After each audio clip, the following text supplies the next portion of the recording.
안녕하세요. 이미지버거입니다. 오늘은 우리가 사진에서 빛과 색을 어떻게 다뤄야 할지에 대해서 얘기해 볼 건데요. 사진에서 가장 중요한 건 빛이죠. 아무리 좋은 피사체와 구도를 적용한다고 해도 빛을 제대로 활용하지 못하면 그 사진은 시각적인 매력을 가지기 어렵습니다. 왜냐하면 사진은 우리가 사용하는 언어처럼 메시지를 전달하는 하나의 기호거든요. 그런데 말을 할 때도 표현이 고급진 사람이 있는 반면에 거칠고 투박한 사람들이 있죠. 사진도 그렇습니다. 메시지를 고급지게 표현하는 사람이 있고 허술하게 담는 사람이 있어요. 그리고 이런 차이를 만드는 건 바로 빛이죠. 왜냐하면 사진은 빛으로 만들고 그 빛은 감정을 만들거든요. 그리고 감정은 다시 공감을 만들어냅니다. 그러니까 결국 빛을 어떻게 쓰느냐에 따라서 사진의 퀄리티가 결정된다는 거예요. 그런데 대부분은 이게 좀 힘들죠. 왜냐하면 사진에서 빛이 중요하다는 건 알겠는데 이걸 어떻게 써야 하는지 그걸 모르기 때문이에요. 그런 걸 제대로 알려주는 것도 없고요. 그래서 오늘은 빛을 어떻게 사용해야 하는지, 그리고 빛이 어떻게 사람의 감정을 건드리는지, 이런 얘기를 한번 해볼까 합니다. 이게 쉽다면 쉽고 또 어렵다면 한없이 어려울 수도 있는 내용이지만 오늘 영상을 끝까지 보시고 나면 사진에서 빛과 색을 어떻게 사용해야 하는지 아마 조금 더 분명하게 알게 되실 겁니다.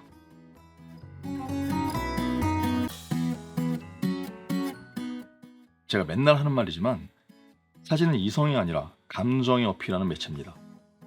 그러니까 사진을 말로 하듯이 뭔가 설명하려고 하면 안 되는 거예요. 사진을 찍을 때는 감정이 담길 수 있도록 분위기를 구성하는 게 중요합니다. 그러니까 사진에는 드라마가 담기든지 아니면 어떤 다양한 무드가 표현되어야 되는데 저는 이런 걸 퉁쳐서 감정적 메시지라고 부릅니다. 그리고 이런 감정적 메시지는 빛을 통해서 만들어지죠. 사진에서 사용하는 빛은 밝기, 색상, 그리고 콘트라스트, 이렇게 세 가지로 나눌 수가 있어요. 그러니까 좋은 사진을 만들기 위해서는 내가 전달하고 싶은 감정을 표현해야 되는데 이건 밝기, 색상, 그리고 콘트라스트로 만들 수 있다, 이런 말이죠. 이게 조금 추상적이고 어렵게 들릴 수 있으니까 조금 더 구체적으로 말씀을 드려볼게요. 일단 사진에는 밝고 어두운 곳의 차이가 분명하게 존재해야 합니다. 이걸 콘트라스트라고 하죠. 콘트라스트는 사진의 입체감을 만들어주면서 감정적 반응을 일으키는 드라마를 느끼게 해줍니다. 그러니까 감정적 메시지를 만들기 위해서는 일단 사진에 콘트라스트를 담는 작업부터 시작해야 하는 겁니다. 우리가 사진을 잘 못 찍는 이유 중에 하나가 쫄아서 그런 면이 좀 있거든요. 이런저런 선입견 때문에 그런 건데 스피드라이트 같은 외장 조명을 쓸 때 직광으로 쏘면 안 된다, 이런 말이나 사진에 안부가 많으면 노이즈가 많이 생겨서 이미지를 망친다, 이런 얘기들을 자꾸 듣다 보니까 스피드라이트는 맨날 바운스만 치고요. 사진에 안부가 생기면 그걸 엄청 부담스러워하는 거예요. 그런데 이러면 사진의 감정을 담기가 어렵습니다. 그리고 콘트라스트가 약하면 감정도 흐릿해지죠. 물론 이런 사진이 필요할 때도 있어요. 일반적으로 여성의 얼굴을 찍을 때는 콘트라스트를 빼는 게 맞거든요. 그래야 순수하고 청초하고 또 아름답게 보이는 거죠. 여자친구나 와이프의 얼굴을 찍는데 콘트라스트를 강하게 쓰면 장르가 뷰티가 아니라 호러가 되잖아요. 이러면 안 되겠죠. 그러니까 상황에 따라서 적당한 콘트라스트를 만들어주는 게 중요한 거지, 안부 자체를 문제로 생각하거나 부담스러워하면 안 된다는 거예요. 오히려 콘트라스트는 사진에 적극적으로 활용을 하셔야 됩니다. 어떤 강력한 메시지를 던지고 싶다면 콘트라스트를 강하게 써야 되거든요. 그러니까 콘트라스트는 사진이 던지는 메시지의 강약을 조절하는 수단인 거죠. 자, 그 다음에는 사진 전체의 밝기를 고려하는 겁니다. 쉽게 말해서 밝게 찍을 건지 어둡게 찍을 건지 이걸 결정하라는 거예요. 하이키로 전체 톤이 밝으면 가볍고 즐거운 느낌을 만들 수 있지만 전체 톤이 로우키로 어두워지면 무겁고 진중한 분위기를 전달하게 됩니다. 그런데 이건 카메라의 자동 노출 기능만 가지고는 할 수가 없어요. 매뉴얼 모드는 아니더라도 최소한 카메라의 노출 보정 정도는 할 수 있어야 합니다. 그래야 밝기를 내 마음대로 조절할 수 있겠죠. 이걸 아직 모른다, 이런 분들은 이 영상을 보신 다음에 카메라의 노출 보정 기능에 대해서 꼭 확인을 하시기 바랍니다. 사실 아무것도 아니에요. 그냥 더하기 빼기 정도 하는 건데 괜히 어려워 보이는 거죠. 그리고 이거보다 더 중요한 실무 가이드를 하나 말씀드리면, 대부분의 노출 보정은 2스톱 안에서 하시면 충분하다는 겁니다. 노출 3스톱이면 흰색이 거의 검정에 가까워지는 레벨이기 때문에 카메라의 적정 노출 상태에서 1스톱이나 2스톱 정도만 조절하면 원하는 밝기를 얻을 수 있을 거예요. 극단적으로 가겠다, 이러면 그 이상을 쓰셔도 됩니다. 사진에 정해진 답은 없는 거니까요. 그리고 말 나온 김에 약간 어드밴스 레벨의 팁도 하나 얘기를 해보죠.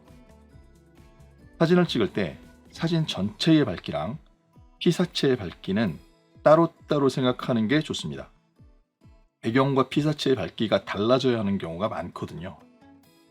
자연광에서는 어두운 배경에서 피사체만 밝은 곳으로 옮기면 되는데 이게 사실 어려울 수도 있잖아요. 그때는 조명을 활용할 수밖에 없습니다. 그것도 안 되면 결국 후반 작업에서 처리할 수밖에 없겠죠. 자, 그런데 한번 생각해 보세요.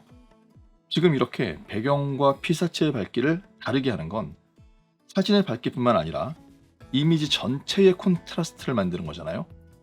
그러니까 결국 밝기와 콘트라스트는 따로따로 생각할 게 아니라 한 세트로 묶어서 생각해야 된다는 겁니다. 사진의 밝기로 감정의 무게나 분위기를 조절하고요. 콘트라스트로 강약을 결정하는 거죠.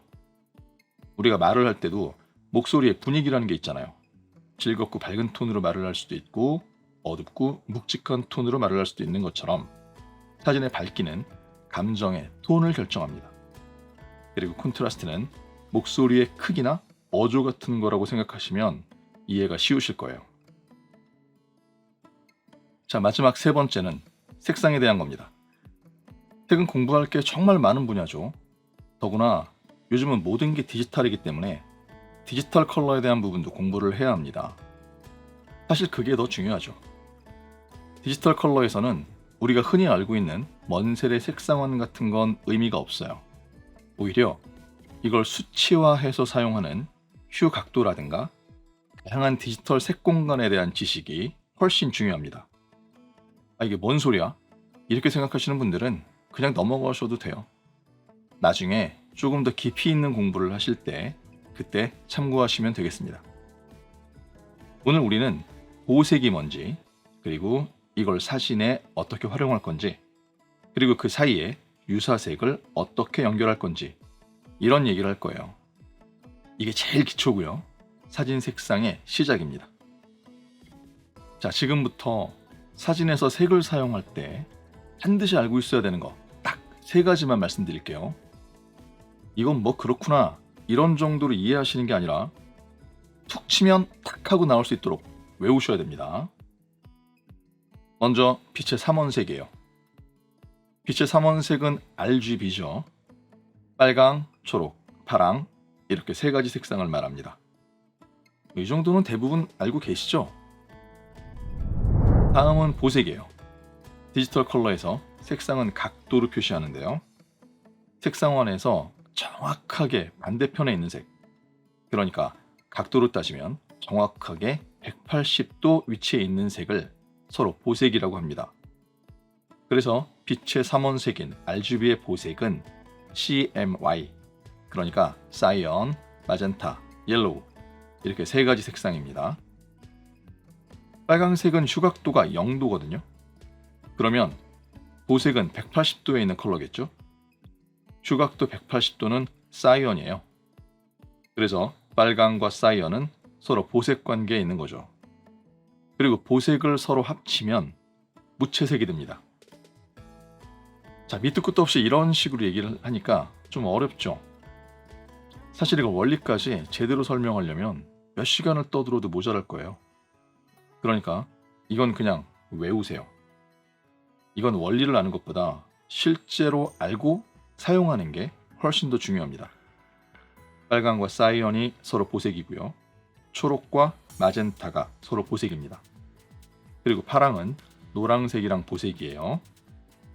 RGB 그리고 CMY 이 순서대로 짝이 맞는 거죠.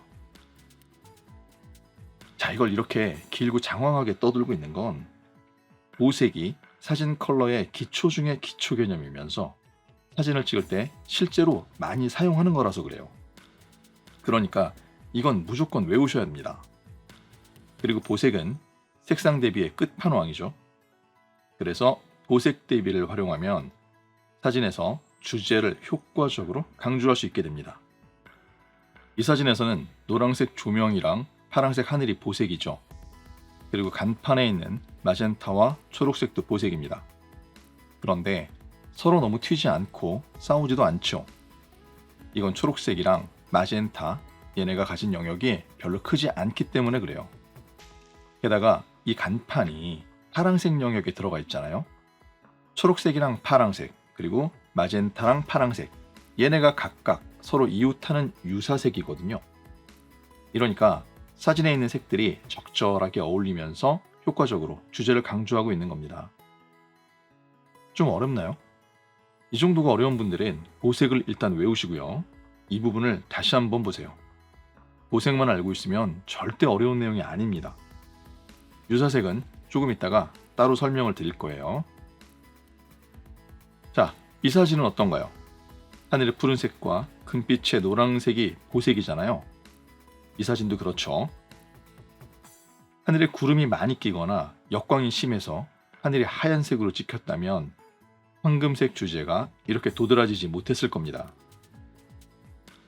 이 사진은 한 10여 년 전에 일본 고베의 포트타워 야경을 찍은 건데요.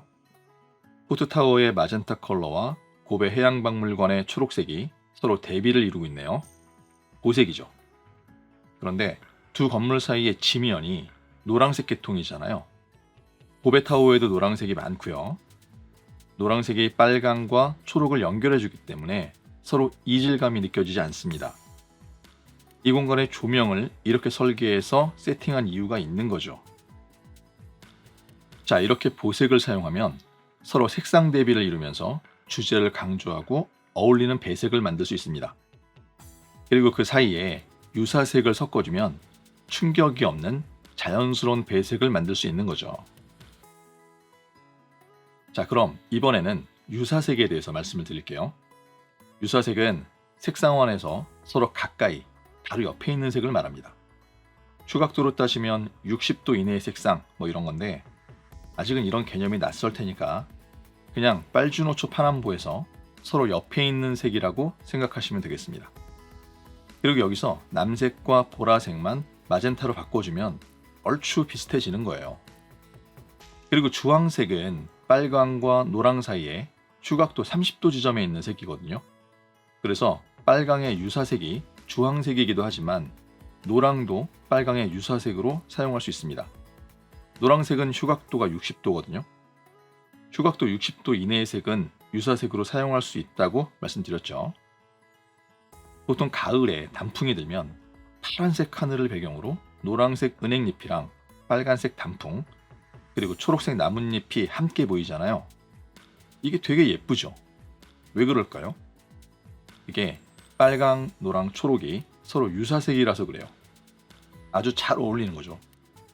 거기다가 마젠타가 많은 빨간색 단풍이랑 초록색 나뭇잎은 보색 대비를 이루고요. 파란색 하늘이랑 노란색 은행잎도 보색 대비를 이루게 됩니다. 이러니까 예쁠 수밖에 없는 거예요. 앞에서 고베 포트타워랑 고베 해양박물관 사진에서도 빨강, 노랑, 초록이 서로 잘 어울리는 걸 보셨죠? 그러니까 사진을 찍을 때 주변과 배경에 있는 색상을 확인하시면 조금이라도 더 어울리는 사진을 만들 수 있습니다. 그리고 여기에 색상의 톤에 대한 개념만 가지고 있으면 사진에서 색에 대한 기본은 완성하는 겁니다. 톤에 대한 부분은 나중에 다른 영상을 통해서 자세히 다루도록 할게요.